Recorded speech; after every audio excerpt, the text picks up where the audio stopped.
check out this sizzle reel right now.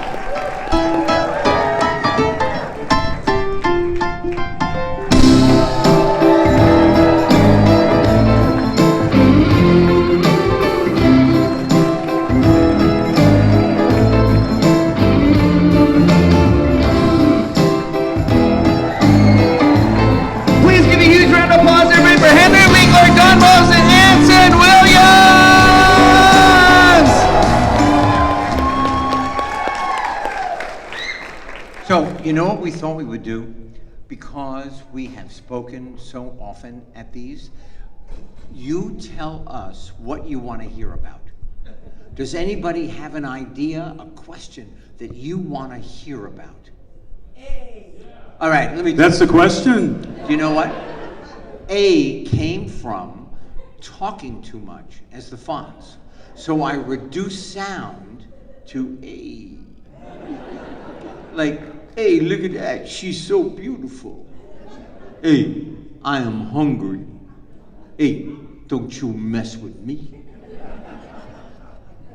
What else? What else do you want to hear about? You still got it, right? Yeah. The tattoo on my butt. What? That's something I didn't know. It's true. Now, I will tell you exactly about the tattoo on my butt. I did that scene with Adam Sandler and his mom, Kathy, and my butt apparently didn't make it.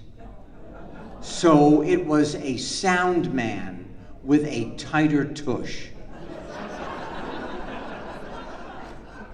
Not only that, but if I saw a needle coming toward me, I would fall to the floor and scream like a 9-year-old girl.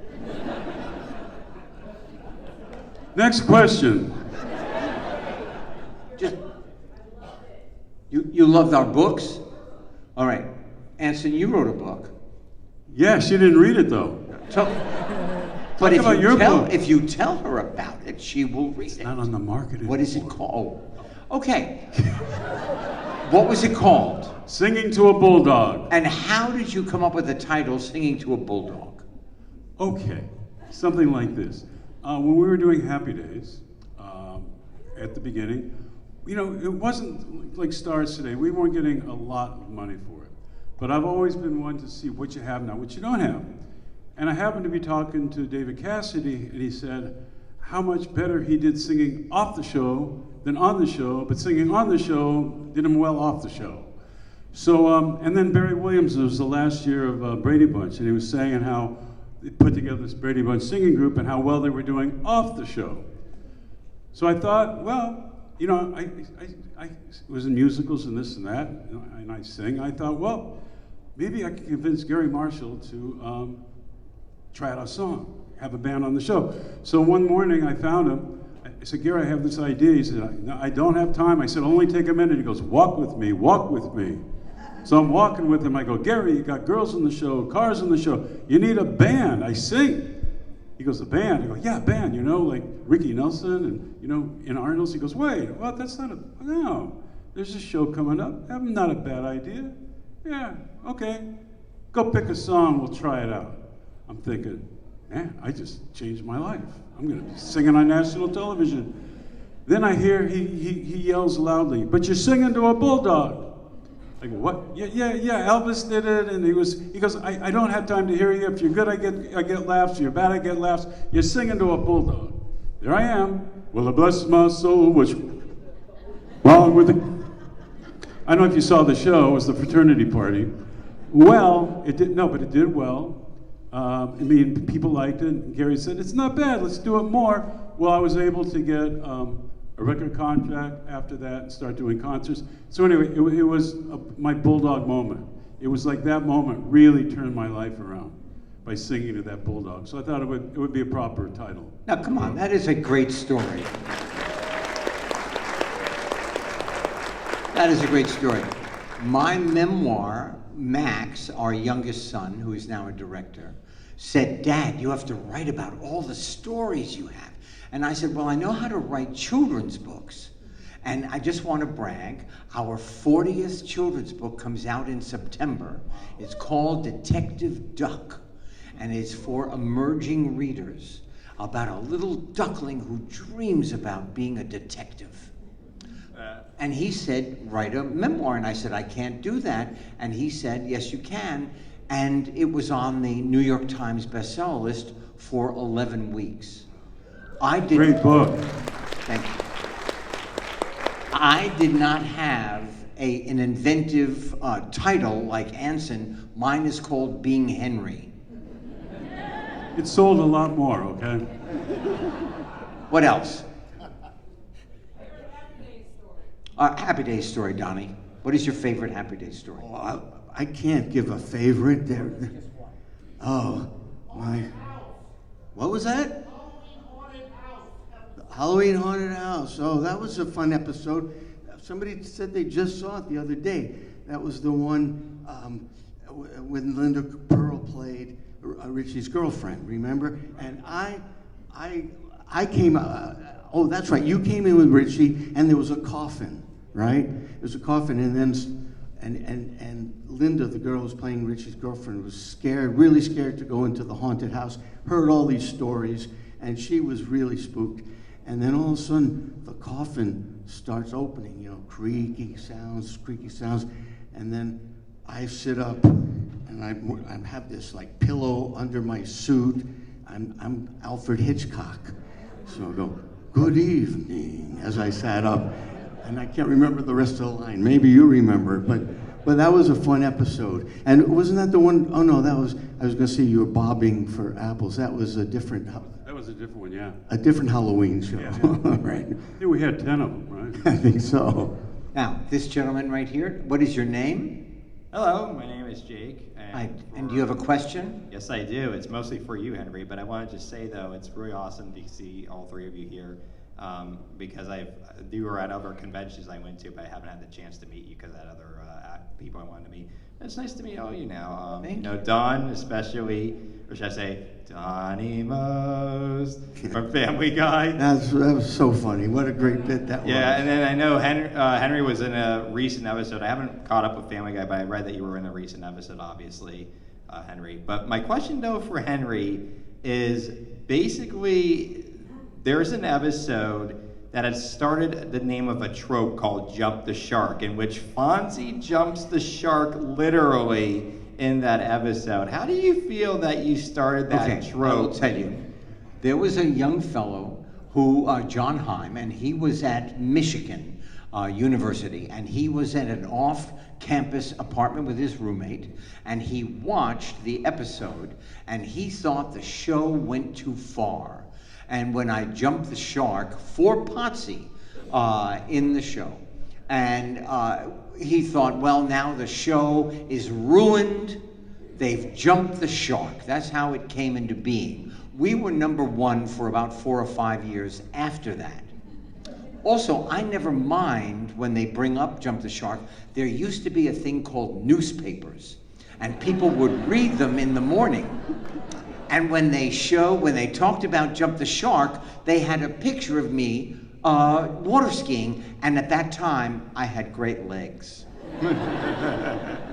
Now, here's another thing I need you to do. Just repeat after me. Hazardous history. Hazardous history. On the History Channel. On the History Channel. Tonight at 9 o'clock. Tonight at 9 o'clock. It's my new show. It is the last episode of this first bunch of 8. And for those of you who have watched it, we were picked up for the 2nd season. So thank you. For those of you who haven't watched it, I'll just give you an example. 7-Up, invented 1927.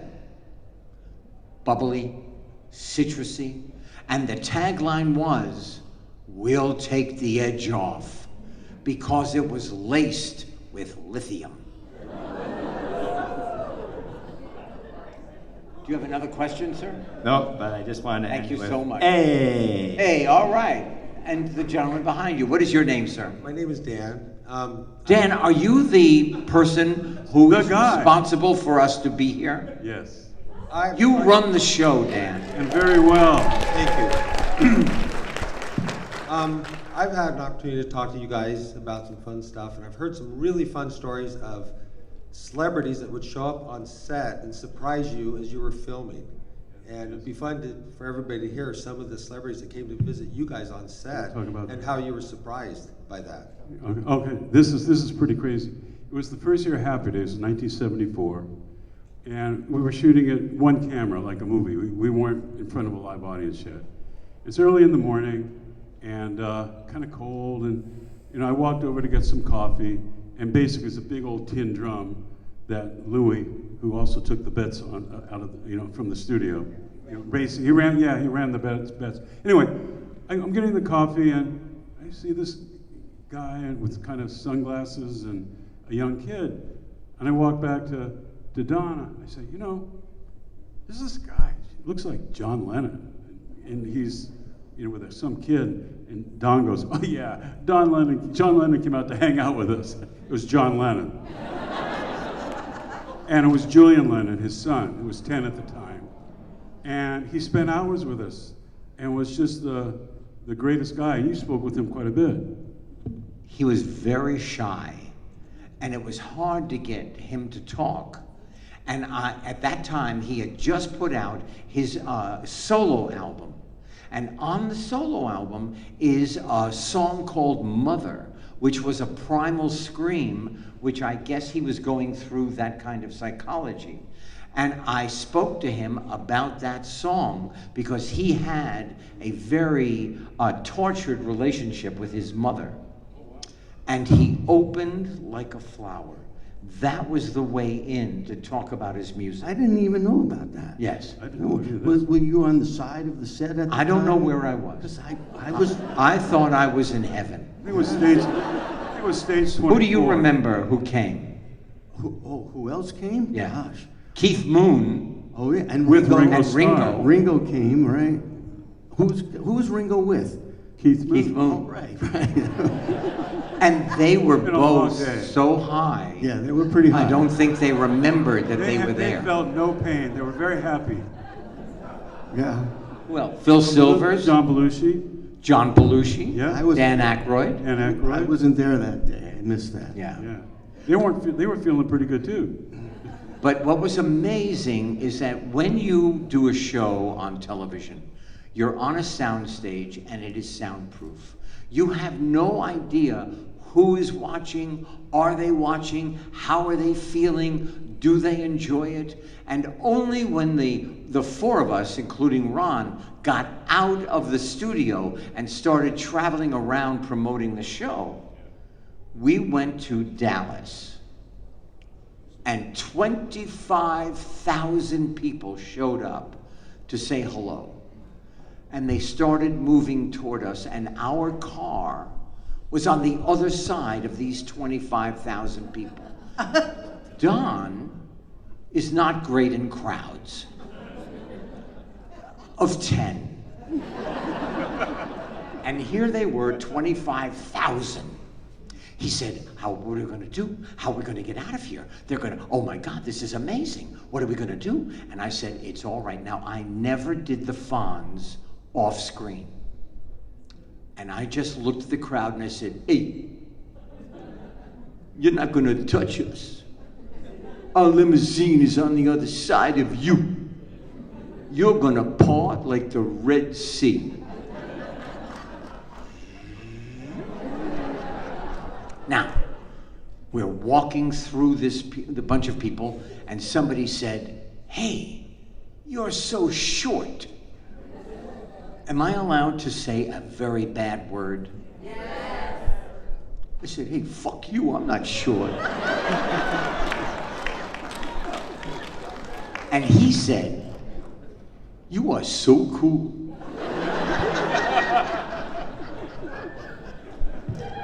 Another question. Yes. Hi, my name is Barbara, and this is for all three of you. There must be a question that you have not yet been asked, ever. What is that question that you would like to be asked? Take that one, Don. God. Oh, please, dear God, help me here. What would I have liked to have been asked? Okay. What was it like for you growing up in Brooklyn? What was it like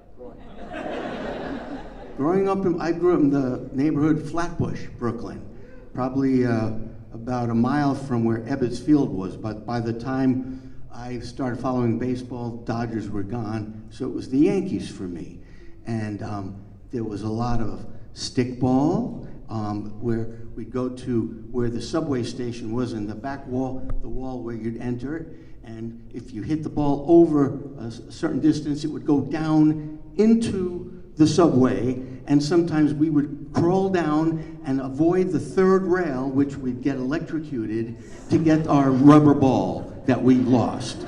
So that was one of the things that I enjoyed. I went to Erasmus Hall High School, about 3 blocks from my house, where Barbara Streisand went, and Barbara Stanwyck, Mae West, so many people, Eli Wallach, and there was a great story about Barbara Streisand.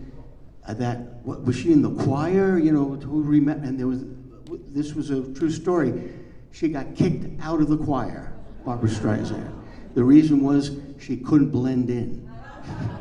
Because her voice was just so, but she literally got kicked out. And then we play touch football right out on the side street next to my apartment building. I lived on the 4th floor. And touch football, it would be the end zones were sewer to sewer. And if a car started driving down the street, well, good luck. I mean, you just, so, and then there were the parade grounds where, about 6 blocks from the house, about 12 ball fields where we'd play ball, and then right across from that was Prospect Park, and you can go ice skating during the winter.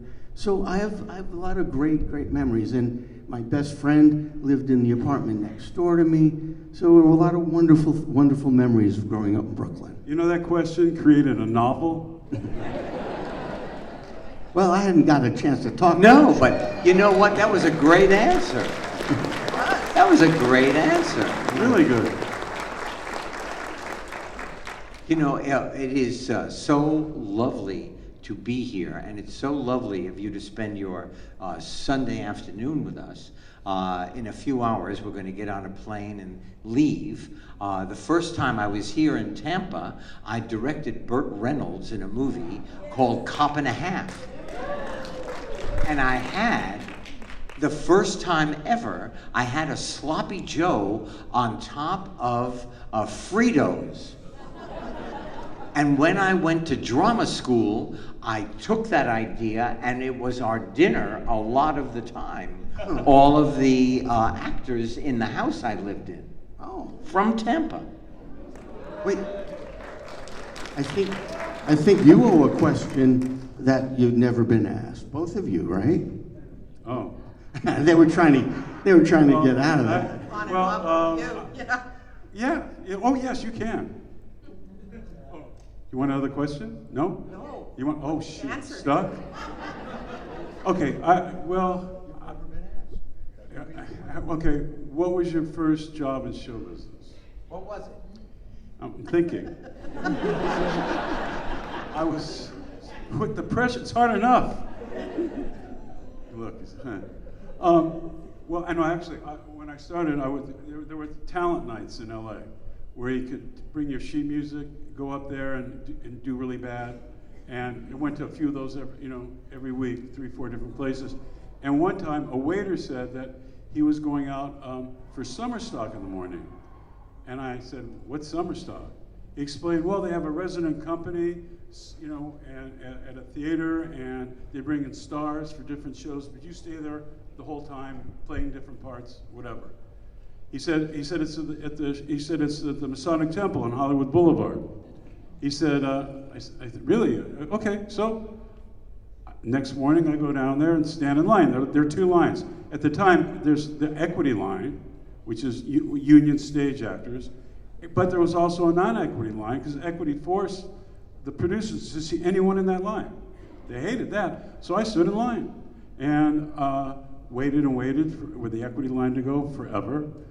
Finally, the non-equity line starts and goes. Finally, we get inside this building. It was like St. Peter's, big and echoing, and I'm hearing these voices. My boy, next out, mom, acts. I'm going, what am I even doing here? I mean, out. They're just coming out, every 10 seconds they're coming out. Finally, it's my turn. I go in, I give him my sheet music, Mame. This old piano player with a cigarette, bored out of his mind. Yeah, that's your key. Yeah, fine, good, here. There's 4 people behind this old table in this huge room, very intimidating, not even looking up. So I start. You coach the blues right out of the horn. I forget the words, every word. I start making them up, and then all of a sudden I'm hearing laughter, and I got through the whole song. And they're just hysterical. They said, "Oh my God!" And they said, "Do you dance?" I go, "Absolutely, I cannot dance." Literally to this day, if God did not give me a gift, it's these feet, man. No way. So, and he goes, oh, I go, "Sure, yeah." They go, "Well, we're having a callback." I go, "What's a callback?" They're laughing, thinking I'm kidding. And they said, "Billy here, one of the guys at the table, well, he's the choreographer. We had a few people stay behind, and he's going to give you a little dance number, and we'll come back and see how you do." Great. Walk out there. There's maybe 20 people left. Go in this room, all sorts of mirrors. They start doing like some Bob Fosse dance number, and turn and twist and turn and turn and boo. I'm going, there's no way. I'm like this, so I'm not seen in the mirror. Finally, they go in, they go 5 at a time. Finally, it's my turn. And I just went on instinct. What the hell? I went in, if they went up, I went down. If they went left, I went right. And they're hysterical again. They're hysterical. They're laughing like crazy. So finally it ends, and they said, "Okay, so-and-so stay." Because back then, you signed your equity contract right then and there. So he said, "Thank you, everybody else." I thought, well, that's it. Anson, what? Could you wait outside? Now I'm thinking I did so bad, they're going to come out to tell me never go into show business. So I'm waiting, and they're signing a few contracts for these people. Okay, come on in. I sit down. They explain to me it's a resident company in Wichita, Kansas, Century 2 Auditorium, blah, blah, blah. They said, "You sing okay. You can't dance for, and but you got something. We have an apprentice program. We pay $50 a week, $25 goes to the hotel. You're staying $25, you'll not even have time to spend. We own you. You'll build sets, you'll do everything, and you'll be in the show where we need you. If you do well and last to the end, we'll sign an equity contract so you can come back and join the union." So, but he says, "We're not going to," he says, "There's another apprentice. You two will pay for your gas. You figure out how to get to Wichita, Kansas." And that was it. That was my first deal. $50 a week. They owned you, but I got my equity contract and was able to join the union.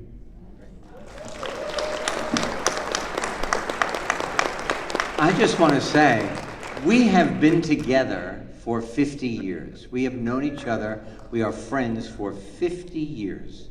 Where's my walker? I have never heard those stories before. It is amazing. Wow, that is great. What Barbara brought to the table here. Fantastic. Excuse me? We're waiting for you. Oh, I'm not going to answer that question. No, I don't do that. Something that I've never been asked before. You wish you had. That I wish I had. Okay, you know what? Okay, this is the truth. I am going to think about that, and the next time I'm in Tampa, I'm going to call you. Thank you so much. Next question. Yes. Stand up right here. Yes, sir. What is your name? How are you? I'm doing great. Question for you, Henry. When you auditioned for the part Okay, Lords of Flatbush was first. I was in New York City. They had fired an actor. His name was Richard Gere.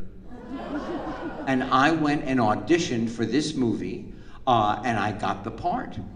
And that was my beginning friendship with Sly Stallone, who is just a brilliant fellow. He, talks like this and everything, but he is amazingly creative and funny, and illiterate and a great writer. Then when I did the Fonz, I went in, I had hair down to my shoulders, I had a gigantic sweat stain. I walk in this room, all of these actors I have seen before on television, and me. Hi, how are you? You look famous even sitting down. Now it's my turn. I walk in, and I think honesty is the best policy. I said, this sweat stain that looks like the Hudson River under my shirt is because I am so nervous. And I'm going to read with this other fellow named Pasquale. I have 6 lines. He's going to read the other lines. I look at Pasquale and I said, out of the blue, I had no idea this was going to come out of my mouth. Don't look at me like that. Don't ever touch the leather. And then I walked out of the room, and on my birthday, October 30th, 1973, I got a call, would you like to join us on this show?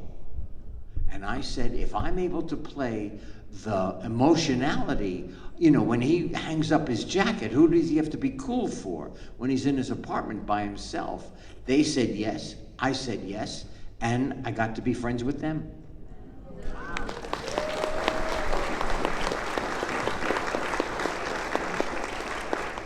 Yeah, so how was it doing the cartoon of the Fonz and the Happy Day game?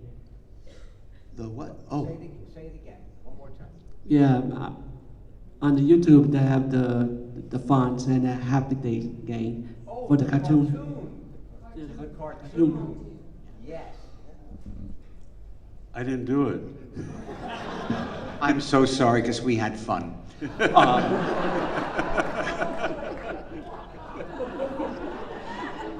How embarrassing. Once they had something that was successful, they would beat it into the ground. And so we did one season, right? One season of Fonzie and the Happy Days gang. And Frank Welker. Frank Welker, I was just about to say. Was one of these great voices who has like 100 people inside him, and he played the puppy. Yeah. And that's what I remember, that he was spectacular. Yeah, Frank was amazing. I did another cartoon, Dungeons and Dragons. I played Eric the Cavalier, and Frank Welker was a regular in our cast, and they would have him play. He was like the guest of that particular show, and he'd play like you said 100 different people within all different and amazing. Yeah. The same thing with the man who does the voice for SpongeBob. I did a show with him. He sat next to me, and I'm telling you, it was every 2 minutes he was a different personality. It was striking how inventive. There's a young lady here. I'm sure there are a lot of them, but there's a young lady here, Gray Delise, who does voices, and I did Clifford the Puppy Years with her. Amazing, these people. Yes, my darling. I have a question. Yes, you. Wait, let me just say, we both love the Book of Mormon, the musical, right? Go ahead.